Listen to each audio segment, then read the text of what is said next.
Paz do Senhor, amém, irmãos? Boa noite, Que Deus abençoe a vida dos irmãos.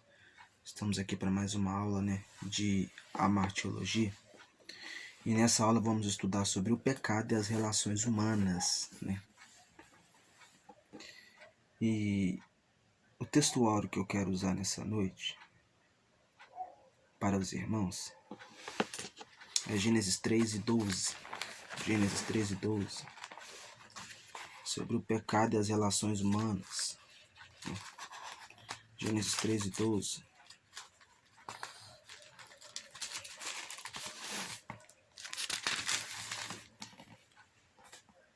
Está escrito assim: O homem disse, a mulher que me deste para ser a minha companheira, deu a fruta e eu comi. Então nós vemos aqui, no pecado e as relações humanas, nós vemos aqui que o pecado, depois da queda, o ser humano, ele começou a ter a dificuldade de assumir os seus próprios erros. Então, depois da queda, a relação humana ficou comprometida. Por que motivo? Porque depois da queda, agora o homem ele tem sempre a tendência a procurar um culpado pelos seus próprios erros. Ele não consegue achar o erro em si. Ele sempre culpa alguém pelo ato que ele mesmo cometeu. Você já viu uma geração assim? Que quando ele sai da igreja, ele se desvia, porque ele já quer sair. Porque a pessoa que sai da igreja por causa do homem nunca entrou ali por causa de Deus. Então a pessoa já queria sair da igreja, já queria desviar. Aí de repente ela sai da igreja, some, o pastor não sabe o que aconteceu. E essa pessoa sai por aí espalhando, por aí divulgando que a culpa é do pastor, que a culpa é do obreiro, que a culpa é de não sei quem, a culpa é do pregador que pregou. Mas a culpa nunca é dela mesma. A culpa é sempre de alguém. A culpa é de fulano, é de A, B, C, a culpa nunca é minha. Nós temos uma geração que a culpa nunca é dela. Uma geração que sempre coloca a culpa em alguém. Uma geração que tem dificuldade de reconhecer os seus próprios erros. Então, o pecado nas relações humanas, a primeira coisa que o pecado gerou, depois do pecado, foi isso. Ninguém mais assume aquilo que faz. Ninguém mais assume aquilo que quer. Ninguém mais assume aquilo que disse. Então nós temos uma igreja hoje que temos o problema. Fulano fez fofoca com o meu nome, mas por quê? Aí você vai procurar saber, ninguém assume o que falou, ninguém assume o que disse, ninguém assume o que fez. Então, o pecado ele gerou isso, Depois da queda, houve uma distorção de valores. O ser humano perdeu a hombridade de assumir o que fez, o que deixou de fazer, o que precisa ser feito. E o segundo tópico que o pecado atingiu foi a família, O pecado ele se alastrou na onde? Na família. O pecado ele deixou uma série de rastros. Primeiro, no caráter, ou seja, o ser humano não assume mais os seus erros. A segunda, na família. Gênesis 4, versículo 8, está escrito assim: Aí Caim disse a Abel, seu irmão, vamos até o campo. Quando os dois estavam no campo, Caim atacou Abel, a seu irmão, e o matou. Então nós vemos aqui a falta de caráter, no primeiro Gênesis 3:12. E agora no capítulo 4, versículo 8, nós vemos o primeiro assassinato da face da terra. Então agora o pecado ele gerou uma geração assassina. A Bíblia diz, por que Caim matou Abel, irmãos? A gente fala, mas Caim matou Abel porque a oferta de um foi aceita, do outro não foi. Mas por que a oferta de Caim foi aceita, de Abel não foi aceita? De Abel foi aceita e a de Caim não foi aceita? Por que Deus rejeitou Caim e a sua fé? E por que Deus aceitou Abel e a sua fé? Vejamos o seguinte. Quando Deus ele aceitava a oferta de alguém, ou quando ele não aceitava a oferta, ele tinha uma maneira de manifestar a sua satisfação ou a sua insatisfação. A Bíblia diz no livro de Gênesis, no sacrifício de Abraão, que quando Abraão ofereceu aquele cordeiro, aquela cabra de 3 anos, a cabra de 3 anos, o cordeiro de 3 anos e a novilha de 3 anos, porque Deus pediu a ele um sacrifício. Quando ele vai pedir a Deus um herdeiro, Deus vai pedir um sacrifício. A Bíblia diz que quando Adão faz esse sacrifício, a Bíblia diz que começou a passar uma tocha de fogo entre as partes. Diz a Bíblia, no livro de 1 Reis, que quando Elias ele vai fazer uma prova com os profetas de Baal, ele vai dizer que o Deus que fazer cair fogo do céu, esse sim vai ser Deus, o verdadeiro Deus. Diz a Bíblia também, né, nesses 3 textos, nós vemos aqui Gênesis, vemos aqui 1 Reis, e vemos aqui que Deus, uma forma dele manifestar a sua satisfação quando ele aceitava um sacrifício, o sinal que ele mandava era o fogo. O fogo vinha e consumia o sacrifício. Então agora o sacrifício desceu o fogo desceu no sacrifício de Abel, mas o fogo não desceu no sacrifício de Caim. Porque como eu mostrei nos textos aqui, eu citei eles, você vê que o sacrifício ele era aceito e a manifestação disso era o fogo quando descia no sacrifício ou no meio, né, daquele ambiente. Então vemos que o fogo desce no sacrifício de um, mas não vai descer no sacrifício do outro. E por que que não desceu? Tem pessoa que fala que Adão ele deu aquele que estava sobrando e que Caim deu aquele que estava sobrando e Abel vai dar as primícias das suas ovelhas.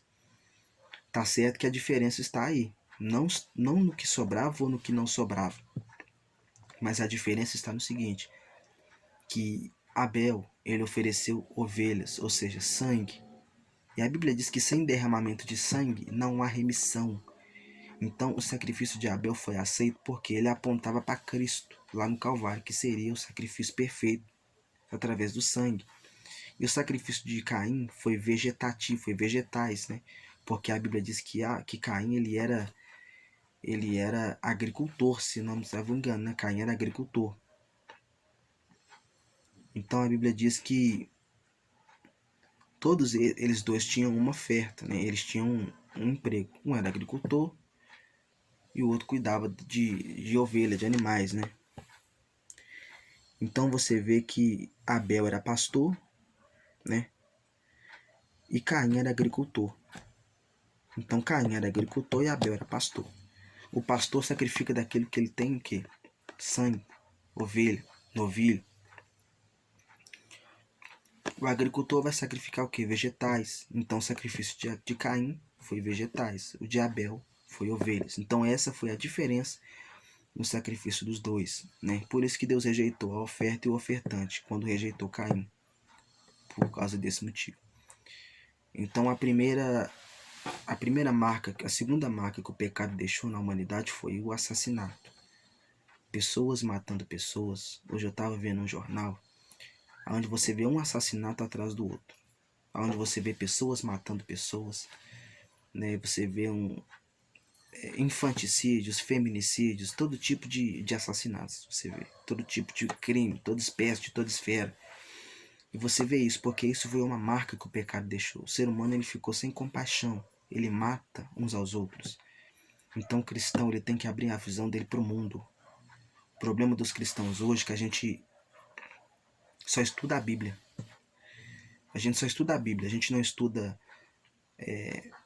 nenhum outro tipo de assunto. A gente só lê a Bíblia, a gente só fica no YouTube vendo pregação. Mas a gente não pega um jornal para assistir, para ver as coisas que acontecem no mundo. A gente não fica antenado com as coisas que acontecem fora da nossa esfera espiritual, da nossa esfera, vamos dizer assim, a nossa esfera religiosa. A gente só fica preocupado com o que acontece dentro da igreja. E o mundo, irmãos, o cristão tem que ter uma visão de mundo. Se você ter uma visão de mundo, você vai ver o tanto que o pecado ele destruiu a raça humana. Tanto, como eu falei aqui, no caráter, como agora no assassinato, que foi a segunda marca que o pecado deixou, né? Que foi pessoas matando pessoas, homens se matando uns aos outros. Então você vê que é como se fosse uma torre de Babel, ninguém fala mais a mesma língua hoje. Hoje cada um em busca dos seus objetivos, dos seus próprios desejos, ninguém mais se preocupa com aquilo que é do próximo. E muito menos com aquilo que é de Cristo Jesus. Só se preocupa com aquilo que é de si próprio. Então, vemos aqui quando fala sobre as relações humanas, nós vamos ver que Gênesis 13:12 vai falar sobre a questão da responsabilidade, que eu falei aqui, e 4:8 vai falar acerca do assassinato, que foi uma marca que o pecado ele deixou na raça humana. E agora vamos lá para 2 Samuel, capítulo 13. O pecado na família, ele atinge a família. O pecado ele atinge a família. 2 Samuel, capítulo 13, verso 8.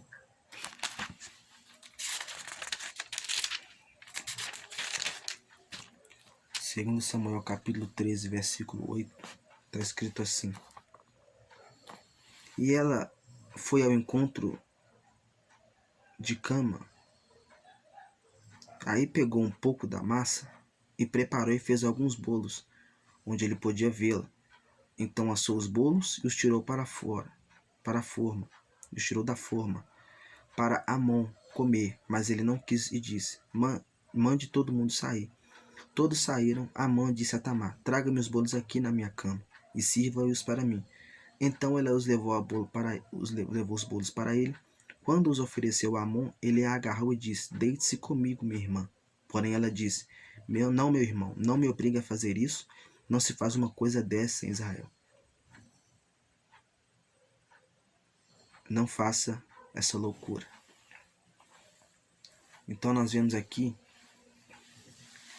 um ato de estupro, né? A Bíblia diz que Amon, ele era meio irmão de Tamar, né? Amon, irmão de Absalão, filho de Davi. Então ele era meio irmão de Tamar. E a Bíblia vai dizer que ele sente um desejo desenfreado pela sua meia-irmã. Agora a Bíblia vai dizer que ele quer se deitar com ela. Mas a Bíblia diz que ele sabia que ele era sua meia-irmã. Então era o quê? Como se fosse um incesto. Eram parentes tendo relações sexuais com parentes. Só que a Bíblia vai dizer que Tamar não queria que isso acontecesse. Mas agora a Bíblia diz que Amon vai a obrigar a ter isso. Então o fruto desse estupro vai ser um assassinato, porque a Bíblia diz que Absalão vai se vingar de seu irmão e vai mandar o assassinar. Então vemos aqui uma família totalmente bagunçada, porque Davi foi um péssimo pai, mas a gente vê que aqui também é fruto do pecado. O que foi que aconteceu com Amon? Amon ele sentiu um desejo desenfreado pela sua própria irmã. O que Tiago vai dizer, se não me salvo engano? Tiago diz que não devemos correr como os ímpios no mesmo desenfreamento ou desejo desenfreado, né? Então o que Amon sentiu pela sua meia-irmã foi um desejo desenfreado da alma, como eu falei. A alma incentivou, a sua alma contaminada pelo pecado incentivou e o seu corpo executou. Então a gente vai ver que agora Amon ele vai ter esse desejo, né? Então vemos aqui na família um pecado de irmão contra irmão, né? Sexual. Quantas vezes nós vemos isso, né? Esses dias para trás o meu pastor estava comentando comigo lá na salinha, né? Na igreja. A gente falando e ele falando que uma vez aconteceu que uma determinada pessoa, né, teve um caso como esse na família, né? E foi uma dificuldade para resolver. E quantas vezes acontece, né, de padrastos, né, tendo relações sexuais com as próprias, os pais tendo relações sexuais com as próprias filhas, né, irmãos estuprando às vezes as irmãs, ou às vezes até mesmo contra as crianças recém-nascidas, né, o pai, né, tendo relação incestuosa com a própria filha, né, isso é horrível, isso é horrendo, é difícil de falar, é feio de falar, né? Então mas é uma marca que o pecado ele imputou na terra, é a falta de, vamos dizer assim, de bom senso, né? Então agora a sua meia-irmã, o seu meio-irmão tendo uma atitude contra a sua meia-irmã, é tipo como se fosse um incesto. O que a Bíblia diz quando Noé ele vai beber uma vinha, ele vai plantar uma vinha, vai se embriagar, vai ficar nu. E se eu não me engano, a Bíblia diz que as suas... Eu não vou afirmar isso aqui, mas a Bíblia diz que ele vai se embebedar, vai ficar nu, e um dos seus filhos vai cobrir a sua nudez, né? Então, o que acontece? Muitas das vezes a gente vê na Bíblia Sagrada casos assim, mas você só vai ver isso depois do pecado, depois da queda do homem. Você vai conseguir enxergar isso, mas depois da queda do homem, mas antes da queda do homem você não consegue enxergar, porque não havia essa maldade. Mas depois da queda do homem vai haver, né? Depois da questão de Noé, eu vou estar falando uma aula só sobre isso, eu vou ter uma veracidade maior sobre isso, vou localizar, né, os meus estudos aqui sobre isso, o local onde está, e vou trazer com mais precisão, né, porque isso aqui é um curso teológico. Eu não posso falar uma coisa que eu acho, não, eu tenho que falar uma coisa que está escrito. Eu não posso falar uma coisa que eu acho que está, eu tenho que dizer uma coisa que está escrito de fato, né. E então nós vemos aqui nessa quarta aula, né, que o pecado ele se alastrou na família, ele fez com que o homem perdesse o seu senso de responsabilidade com Deus, não assume mais seus atos, não é responsável mais pelos seus erros. Nós temos uma geração que ela nunca é culpada de nada, que tudo é culpa, né, do próximo, né? Então a gente tem que ver que voltar, né? E em Cristo foi resgatado a nossa liberdade. Então agora nós temos o direito de ser como Davi. Davi ele reconheceu o seu pecado no Salmo 51. Ele vai dizer: o meu pecado está sempre diante de mim. E ele vai citar assim: purifica-me com isopo e me tornarei mais alvo do que a alva neve. Isopo é uma esponja que você pega e molha no sangue, né? Na época da festa da Páscoa, ela era molhada no sangue e jogada nas pessoas, né? Então, quando ele está dizendo purifica-me com isopo, ou seja, aspergir sobre ele, ele iria ficar mais branco do que a alva neve. Então, Davi estava tendo o quê? Um desejo de ser limpo. Então, para que as pessoas sejam purificadas, elas têm que desejar isso, né? Desejar isso, como que se deseja isso? É você reconhecer que precisa ser limpo, reconhecer que precisa se limpar, reconhecer que precisa ou que errou, né? E na próxima aula nós vamos falar sobre regeneração, né? Que a nossa última aula vai falar sobre regeneração, justificação, expiação, arrependimento e graça. Então vai ser uma aula mais extensa. Essa aula não vai ser tão extensa, mas a próxima será, porque vamos falar sobre 5 assuntos: regeneração, justificação, expiação, arrependimento e graça, para encerrar essa doutrina sobre o pecado. Porque não adianta nada eu falar para você o que o pecado causa, para me falar para você como é que foi que nasceu o pecado, se eu não disser para você como é que você vence o pecado. Não adianta eu te ensinar para você como é que ele entrou, como é que ele se instaurou, o que ele gerou, se eu não disser para você o que você vai fazer para vencer ele, se eu não te der uma arma ou uma estratégia bíblica para você passar por isso. Então esse curso é muito mais do que só ensinar sobre o pecado. É ensinar você a vencer o pecado na força da palavra e na força de Jesus Cristo. Uma aula breve, uma aula sucinta, que eu fui bem sucinto aqui, só para falar sobre as coisas que o pecado está gerando. E na quinta aula, que é a última que virá, vamos falar sobre o nosso último assunto, que, né, os assuntos que eu falei aqui. Que Deus abençoe vocês, que vocês continuem sendo prósperos, e que a cada aula dessa, né, sobre o pecado, sobre de como ele se instaurou, você venha aprender sobre isso, venha ter uma noção maior do que é o pecado, de uma noção de mundo sobre o pecado, não só o pecado dentro da igreja, porque a gente como cristão está acostumado a ver só o pecado dentro da igreja, mas o pecado está na nação inteira. O pecado está na atitude da nação, nos assassinatos, nos incestos, nos infanticídios, nos feminicídios.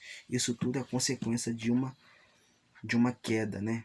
Isso tudo é consequência de um sistema pecaminoso. Então vamos abrir a nossa visão e vamos começar a ver o pecado numa visão geral. Não apenas no adultério dentro da igreja, não apenas na saia, né, que o irmão está usando, não apenas numa roupa que o outro usa, mas vamos ver o pecado fora da igreja. Vamos ter uma visão de mundo, como Abacuque teve. Abacuque viu uma visão de mundo, ele viu o pecado na nação, não só dentro do povo de Deus. É isso que, né, eu agradeço a vocês pela atenção e que Deus abençoe em nome de Jesus.